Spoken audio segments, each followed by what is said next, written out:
नमस्कार दोस्तों। भगवद गीता और भगवद गीता के ज्ञान पर असंख्य लोगों ने काम किया है। जाने कितने ही गीता आपने सुनी होंगी, परंतु मैं गीता चौधरी अब आपके सामने प्रस्तुत कर रही हूँ भगवद गीता की एक और व्याख्या। क्या विशेष है इस गीता में? गीता में अगर कुछ विशेष है तो वो है श्री कृष्ण। बाकी हम सब निमित्त मात्र हैं, साधन हैं, लेकिन ये मेरा खास प्रयास है कि हमारे आज के समय में यह ग्रंथ हमें रास्ता दिखाए, आसानी से गीता को हम समझ पाएँ और अपने रोज़मर्रा के जीवन में इसका उपयोग कर पाएँ। वैसे गीता के बारे में बहुत कुछ सुना गया है, कहा गया है, शायद ही कोई ऐसा ग्रंथ होगा जिस पर इतना लिखा गया है। तो चलिए आगे जानते हैं इसके बारे में डिटेल में।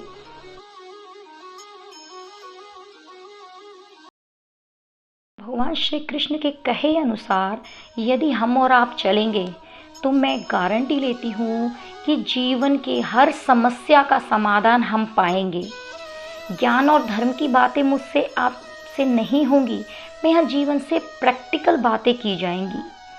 तो चलिए आज हम चलते हैं भगवद गीता के 18 अध्यायों के सफ़र पर। भगवद गीता गीता सार चैप्टर 1। अध्याय 1 अर्जुन विषाद योग। पहला अध्याय है अर्जुन विषाद योग। यहाँ शुरुआत होती है धृतराष्ट्र के सवालों से।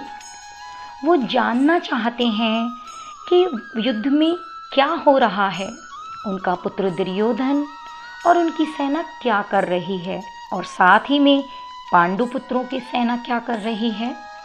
उसके बाद दोनों सेनाओं के शूरवीरों का वर्णन, और उसके बाद आता है अर्जुन विषाद, उसका दुख, उसकी समस्या। तो आइए सुनते हैं अर्जुन विषाद योग। धृतराष्ट्र उवाच धर्मक्षेत्रे कुरुक्षेत्रे संवेतायुयुत्सव मामकाः पाण्डवाश्च किं कुर्वत संजय। धृतराष्ट्र संजय से पूछते हैं, धर्म भूमि कुरुक्षेत्र में एकत्रित हुए मेरे और पांडु के पुत्र क्या कर रहे हैं। धृतराष्ट्र जानना चाहते हैं कि युद्ध स्थल पर आखिर हो क्या रहा है। धृतराष्ट्र अंधे थे, देख नहीं सकते थे, लेकिन आंखों से अंधे थे, मन और मस्तिष्क से नहीं। उन्हें पता था कि वो धर्म के साथ नहीं है। धर्म तो वहाँ होता है जहाँ भगवान श्री कृष्ण होते हैं। इसलिए उन्होंने शांति की जगह युद्ध को चुना। इसी वजह से वो जानते थे कि युद्ध को जीतना इतना आसान नहीं है। दोस्तों, कई बार हम भी जब कुछ गलत करते हैं तो हमें भी अंदर से लगता है कि शायद मेरा किया हुआ कार्य गलत है और उसका रिजल्ट भी गलत निकलेगा। धर्मक्षेत्र कुरुक्षेत्र, यह कुरुक्षेत्र जो भूमि थी धर्म के कार्यों के लिए थी, इसलिए उन्हें और कहीं ज़्यादा डर लग रहा था कि जहाँ यह युद्ध हो रहा है वो जीत धर्म के पक्ष में होगी। और वो भली भांति जानते थे कि धर्म पांडु पुत्रों के साथ था, भगवान श्री कृष्ण पांडु पुत्रों के साथ थे, इसलिए उनका डर और ज़्यादा बढ़ता जा रहा था।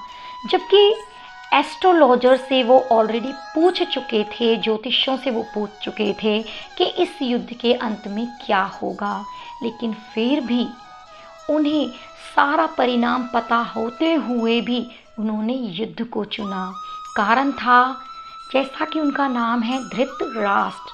धृत मीने पकड़े हुए, राष्ट्र मीने संपत्ति, जायदाद, पूरे राष्ट्र, राज्य। उनका लोभ, उनका मोह अपने बच्चों के प्रति और राज्य के प्रति इतना बढ़ चुका था, इतनी अति हो चुकी थी कि वो गलत और सही का फैसला ही नहीं कर पाए। इसी वजह से उन्होंने अधर्म को चुना और सब कुछ पता होते हुए भी युद्ध को होने दिया। मित्रों, यदि हम समय रहते सही ईमानदारी से सही डिसीजन लें तो रिजल्ट हमें अच्छा ही मिलता है। यदि आपको लगे कि ये काम बिगड़ने वाला है, मेरे हाथों से जाने वाला है, जैसे कि आप एक घुड़सवार हैं, घोड़े पर बैठे हैं और आपको लगे घोड़ा पागल हो गया है या फिर आपकी लगाम आपके हाथ से बाहर है, तो आप उससे गिरना ज़्यादा बेटर समझोगे। लेकिन यदि आप उससे गिरते भी हो तो वो भी प्लानिंग के साथ। यदि आप ऐसे ही गिर जाते हो अचानक से तो, या घोड़ा आपको गिर देता है, तो आप बहुत बुरी तरीके से चोट खाओगे। इसलिए घोड़े से भी गिरें तो प्लानिंग के साथ। तो यहाँ धृतराष्ट्र को प्लानिंग के साथ काम करना चाहिए था। पांडु के पुत्र उसके पुत्रों से कहीं ज़्यादा प्रभावित, राज्य को चलाने वाले गुणों वाले थे, तो उसे उनके साथ मिलकर समझौता करके कुछ राज्य देके अपने पुत्रों को सुरक्षित रख लेना चाहिए था और उनका पूरा लाभ उठाना चाहिए था। लेकिन समय रहते उसने वो समझौता नहीं किया। कारण था उसकी अत्यधिक लालसा। कहते हैं ना, अति किसी चीज़ की अच्छी नहीं। तो यहाँ धृतराष्ट्र के द्वारा ही उसके पुत्र मारे गए। ये युद्ध होने का कारण ही पूरी तरीके से धृतराष्ट्र थे।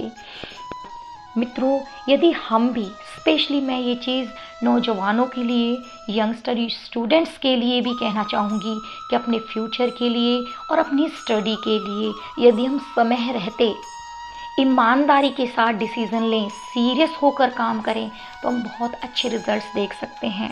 मैं उम्मीद करती हूँ कि इसी तरीके से आप लोग मुझे इनकरेज करते रहें ताकि मैं आगे आपके लिए भगवद गीता की। धन्यवाद।